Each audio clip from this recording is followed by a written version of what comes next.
Kak Dika, lulusan fisika dari Universitas Indonesia, memiliki lebih dari 4 tahun pengalaman penelitian kuantitatif di UI dan ITB serta 8 tahun mengajar fisika dan matematika. Dengan latar belakang pendidikan yang kuat, Kak Dika telah membantu lebih dari 40 siswa sekolah menengah dan 10 mahasiswa UI serta ITB memahami matematika dan fisika. Sebab akibat, atau dalam hal ini disebut juga sebagai penalaran induktif. Nah, definisinya apa sih penalaran induktif itu? Jadi penalaran induktif itu adalah suatu kalimat atau argumen ya, argumen atau bahkan paragraf gitu ya. Paragraf yang menggambarkan hubungan sebab akibat ya. Nah, contohnya itu adalah contoh gitu ya. Contoh kalimat sebab akibat. Titi tidak mengikuti resepnya.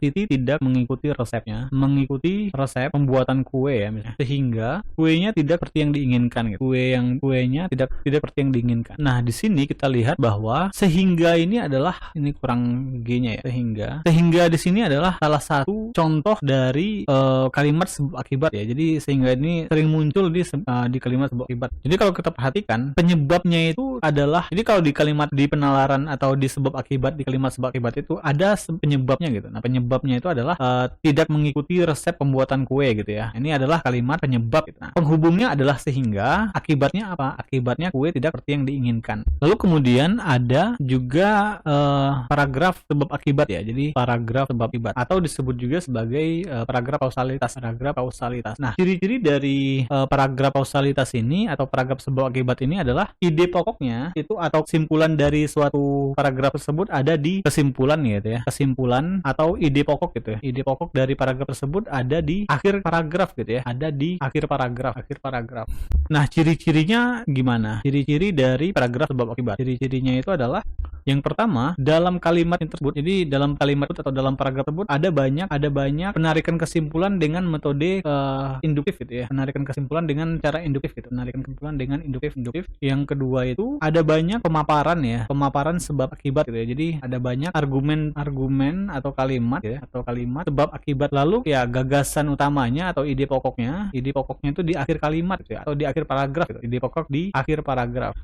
Nah, di paragraf sebab akibat ini tuh sebenarnya ada dua jenis gitu ya. Jadi terdapat dua jenis gitu ya. Terdapat dua jenis paragraf sebab akibat gitu. Paragraf sebab akibat. Yang pertama itu jelas sebab akibat gitu ya. Jadi paragraf sebab akibat, sebabnya duluan baru akibat gitu ya. Sebab akibat. Jadi sebabnya dulu baru akibatnya gitu. Nah, ini tuh menggunakan penalaran induktif gitu. Penalaran induktif dari khusus ke umum kan ya. Penalaran induktif, oke. Nah, penalaran induktif itu adalah penalaran yang diberikan kasus-kasus khusus lalu ditariklah kesimpulan menjadi kasus umum gitu. Jadi dari khusus ke umum gitu ya. Dari khusus ke umum. Jadi penarikan kesimpulan dari khusus ke umum gitu. Penarikan kesimpulan dari khusus ke umum. Penarikan kesimpulan dari khusus ke umum. Sementara ada juga paragraf akibat sebab gitu ya. Jadi paragraf akibat sebab. Nah, paragraf akibat sebab ini ciri-cirinya itu adalah banyak kalimatnya itu mengandung penalaran deduktif gitu ya. Penalaran deduktif.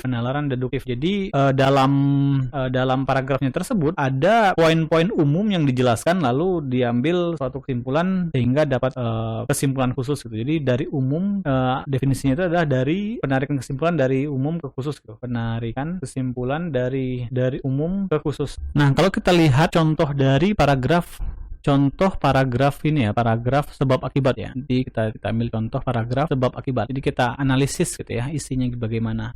Nah, ini oke. Kalau kita baca, kerusuhan yang terjadi pada beberapa puluh tahun yang lalu membuat uang sangat sulit didapat. Banyak uang yang hilang terbakar maupun rusak. Oleh karena itu, pemerintah kembali mencetak uang sebanyak-banyaknya untuk mengganti uang-uang yang hilang tersebut. Akan tetapi, apa yang dilakukan oleh pemerintah saat itu membuat uang yang beredar di masyarakat cukup banyak dan terjadilah hyperinflasi. Akibatnya, uang menjadi tidak berharga dikarenakan peredarannya yang sangat banyak dan juga terjadi krisis moneter. Nah, dari sini kita lihat bahwa ada poin-poin khusus yang dijabarkan lalu ditariklah suatu kesimpulan di akhirnya gitu. Kalau kita perhatikan gini, pertama itu di kalimat pertama menceritakan tentang uang yang sulit didapat gitu ya. Nah, lalu yang kedua di kalimat kedua, kalimat kedua ini salah satu penyebab uang itu sulit didapat gitu ya. Lalu kalimat ketiga itu pemerintah mencetak uang sebanyak-banyaknya gitu. Jadi pemerintah mencetak uang sebanyak-banyaknya. Nah, ini kalimat khusus gitu ya. Karena kalimat satu dengan kalimat yang lain itu tidak saling berkaitan gitu. Tapi kita lihat lagi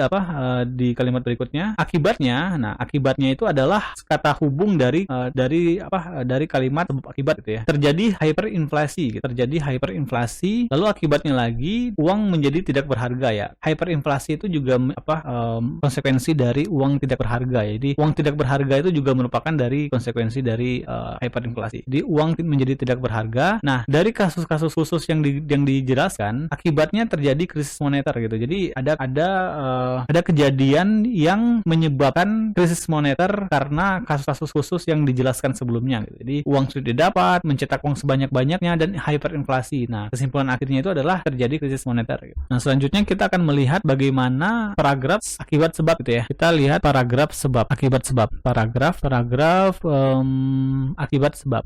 Nah, kalau kita perhatikan di kalimat di paragraf akibat sebab itu, dia itu salah satu sifatnya itu, cirinya itu adalah menggunakan penalaran deduktif gitu ya. Penalaran deduktif ya. Deduktif. Jadi dari umum dijelaskan ke khusus gitu. Nah, di sini umumnya itu adalah hasil panennya itu tidak memuaskan gitu ya. Nah, lalu dijelaskan kenapa sih tidak memuaskannya? Nah, tidak memuaskannya itu adalah ribuan hektar sawah bisa dipanen setengahnya, banyak tanaman padi yang mati, lalu ada serangan hama seperti tikus, walang sangit, dan lain-lain gitu ya. Nah, permasalahan lain yang muncul ialah keringnya sumber-sumber mata air sehingga membuat setiap orang kerepotan untuk mendapatkan air gitu, yang bersih. Jadi tidak memuaskan, salah satunya itu adalah akibat dari juga sulitnya mendapatkan air bersih gitu ya. Kerepotan mendapatkan air bersih. Ditambah lagi cuaca yang sangat panas. Oke, jadi ditambah lagi cuaca yang sangat panas sehingga mensulang ya. Semua permasalahan-permasalahan di atas timbul karena disebabkan oleh kemarau yang terjadi di tahun panjang. Jadi di paragraf akibat sebab ini dijelaskan dulu bahwa pada tahun itu Desa Cisandana itu hasil panennya tidak memuaskan. Lalu dijelaskan kenapa sih tidak memuaskannya gitu. Nah, tidak memuaskannya karena ribuan sawah panen setengahnya, tanaman banyak yang mati, lalu ada hama tikus dan sebagainya gitu. Nah, jadi kita udah bisa melihat dua contoh paragraf gitu ya. Ada paragraf sebab akibat, ada juga paragraf akibat sebab. Nah, baik paragraf sebab akibat atau paragraf akibat sebab itu bisa kita balikkan lagi gitu ya. Jadi misalnya paragraf akibat sebab. Paragraf akibat sebab nih bisa kita bolak-balikan menjadi paragraf sebab akibat dengan cara kalimat pertama ini kita simpan gitu, kita pindahkan ke kalimat yang akhir gitu. Jadi kita jelaskan misalnya kurangnya mata air bersih, terus tanaman diserang hama, lalu panen yang bisa dipanen itu hanya setengah dari ladang yang tersedia gitu. Lalu dibuatlah kesimpulan sehingga hasil panen para petani di Desa Cisandana tidak memuaskan gitu. Jadi kalimat ini bisa ditaruh di bawah gitu. Jadi baik paragraf sebab akibat atau paragraf akibat sebab itu bisa kita bolak-balik. Oke, di sini kita akan membahas tentang kesesuaian pernyataan. Apa sih tujuannya? Tujuannya itu adalah kita ingin mengetahui ya, atau soalnya itu ingin menguji penemuan kesamaan informasi dalam teks, tabel, grafik, atau diagram dengan informasi yang ada dalam jawaban baik secara tersurat ataupun tersirat. Di sini kata kuncinya adalah kita diberikan teks ya. Berarti kita akan disuguhkan teks, tabel, grafik, atau diagram gitu ya. Jadi kita juga dituntut untuk bisa membaca teks, tabel, grafik, dan diagram gitu ya. Nah, di kesesuaian pernyataan ini kita juga punya ya beberapa hal yang bisa kita gunakan sebagai kata kunci gitu ya. Jadi kata kuncinya itu adalah kata kunci pada kesesuaian pernyataan. Itu bisa kita temukan biasanya itu ada tulisan berdasarkan teks gitu ya. Berdasarkan teks di atas, gitu. Teks di atas atau diagram gitu ya, atau diagram gitu. Atau tabel gitu. Nah, lalu kemudian ada juga yang istilahnya itu berlawanan dengan gitu. Ini kan yang berdasarkan gitu. Terus ada juga yang berlawanan gitu, misalnya kayak pernyataan yang salah gitu. Nah, kita juga dituntut untuk bisa mengetahui dari pilihan jawaban yang diberikan, nah pernyataan yang salah yang mana gitu ya. Jadi mau tidak mau kita harus memahami teks atau diagram atau tabel yang diberikan pada soal tersebut. Nah, di sini pada definisinya kita juga diberikan pilihan jawaban baik secara tersurat ataupun tersirat gitu. Nah, apa sih tersurat dan tersirat itu? Kalau tersurat itu artinya di dalam teks ada kalimat yang ditanyakan gitu. Di dalam teks atau paragraf ada kalimat yang tertulis, ada kalimat yang tertulis sesuai dengan pertanyaan gitu. Yang tertulis sesuai dengan pertanyaan atau pilihan jawaban yang tersedia ya. Pertanyaan atau pilihan jawaban gitu. Pilihan jawaban. Sementara kalau yang tersirat kita perlu untuk membuat semacam kesimpulan gitu ya. Jadi kalau tersirat itu adalah kita perlu menyimpulkan gitu, perlu menyimpulkan keseluruhan teks gitu ya, menyimpulkan keseluruhan teks atau kalimat yang ditanyakan gitu, keseluruhan teks atau paragraf yang ditanyakan. Nah, yang ditanyakan. Lalu kemudian di kesesuaian pernyataan ini kita juga diminta untuk mencari pernyataan yang benar atau salah ya. Jadi pernyataan yang benar atau salah gitu. Nah, di pernyataan yang benar atau salah ini kita cukup membandingkan informasi yang diberikan. Dalam hal ini bisa teks atau bisa paragraf atau bisa tabel atau bisa diagram ya. Diberikan teks, tabel atau diagram gitu ya. Diagram dengan pilihan jawaban yang diberikan gitu. Dengan pilihan jawaban atau pertanyaan gitu ya. Dengan pilihan jawaban atau pertanyaan gitu.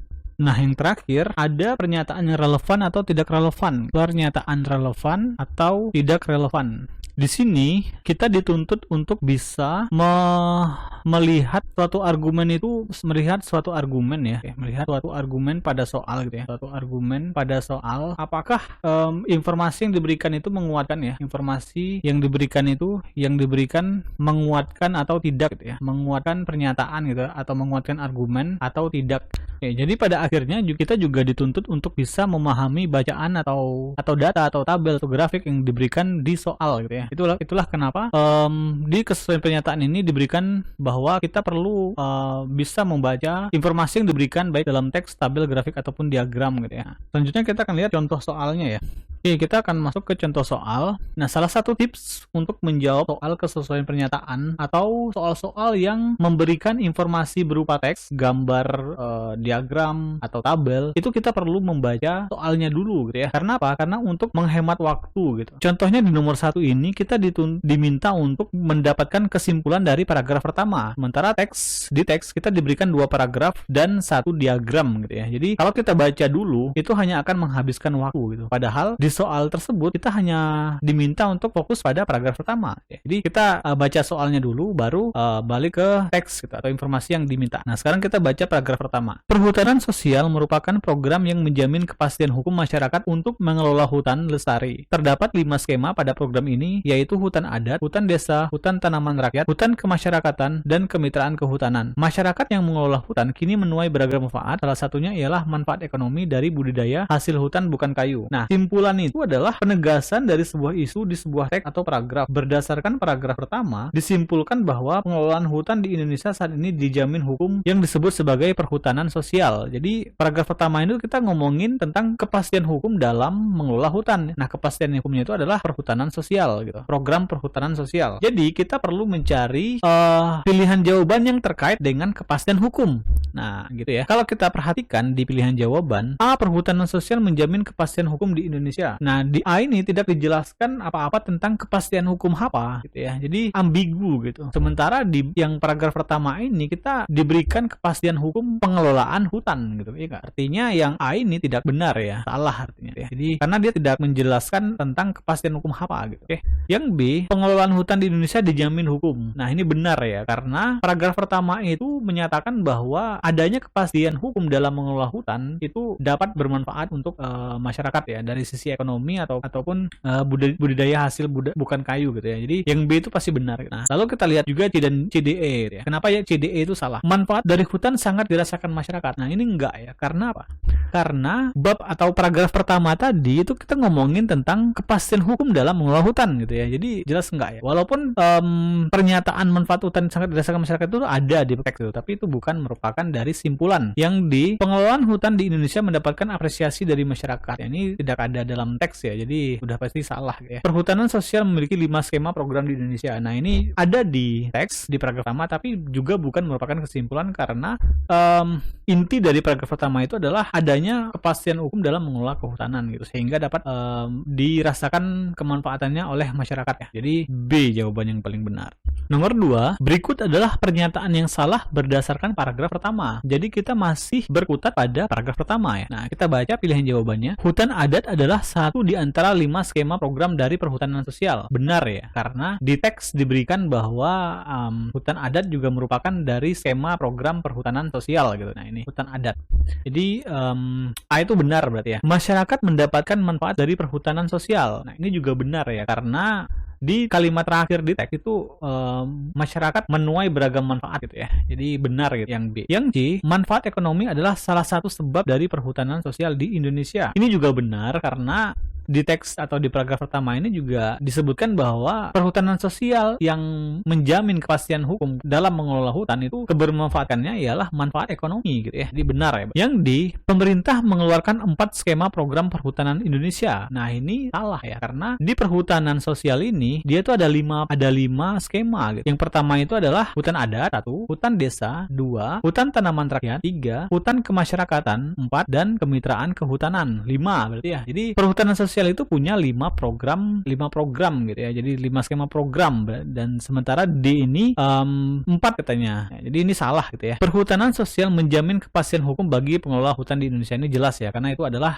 kesimpulan dari paragraf pertama yang kita jawab di soal 1 tadi ya. Jadi karena pertanyaannya itu adalah pernyataan yang salah, artinya kita mencari pernyataan yang salah gitu, atau yang tidak sesuai dengan isi teks gitu ya. Jadi jawaban yang benar itu adalah D gitu ya, karena itu yang ingin kita cari gitu, karena itu yang salah. Nah, contoh nomor 3, simpulan paragraf kedua adalah, nah jadi kita sekarang beralih ke paragraf kedua. Kita baca paragraf kedua. Berdasarkan data Kementerian Lingkungan Hidup dan Kehutanan (KLHK), kopi merupakan komoditas yang paling banyak dibudidayakan oleh para petani perhutanan sosial, 334 kelompok KH. Daerah yang paling banyak membudidayakannya ialah Lampung dan Jawa Barat. Selain itu, madu menjadi komoditas andalan kedua setelah kopi. Sebanyak 232 kelompok usaha perhutanan sosial membudidayakannya. Sulawesi Selatan menjadi daerah dengan penghasil madu terbanyak. Setelah itu, komoditas HBK lainnya juga menjadi pilihan budaya para petani. Nah, jadi teks atau paragraf kedua ini membicarakan tentang komoditas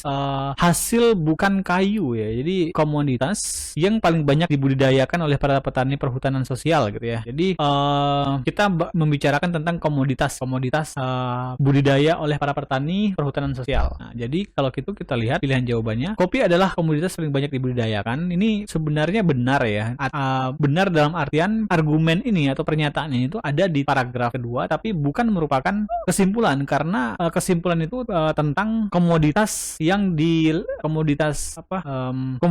paling banyak dibudidayakan oleh para petani gitu, dan kopi merupakan salah satu komoditasnya saja gitu. Jadi ini salah ya, bukan itu yang kita inginkan. Lampung dan Jawa Barat adalah 2 daerah dengan komoditas kopi terbesar di Indonesia. Ini benar, tapi sama kayak pilihan jawaban yang A. Ini juga bukan merupakan kesimpulan, karena ini hanya memberi informasi dari paragraf kedua saja gitu. Madu adalah komoditas kedua yang paling banyak dibudidayakan. Ini juga benar secara pernyataan ada dalam teks, tapi juga bukan merupakan komoditas. Juga bukan merupakan simpulan di paragraf kedua, karena paragraf kedua itu kita ngomongin tentang komoditas ya. Komoditas kopi dan madu adalah komoditas yang paling banyak yang paling menjanjikan di Indonesia. Nah, ini juga salah ya, karena di paragraf kedua itu tidak hanya kopi dan madu ya, tapi juga ada komoditas HBK lainnya gitu ya. Dan budidaya hasil hutan bukan kayu di Indonesia cukup bervariasi. Nah, ini benar ya, karena kita ngomongin tentang komoditas hasil hutan bukan kayu ya. Dan kalau di paragraf kedua ini dia membicarakan tentang ada komoditas kopi, ada komoditas madu, dan komoditas lainnya gitu. Artinya ada variasi dari komoditas petani perhutanan sosial gitu. Jadi ini benar. Sehingga kesimpulan yang tepat itu adalah E jawabannya.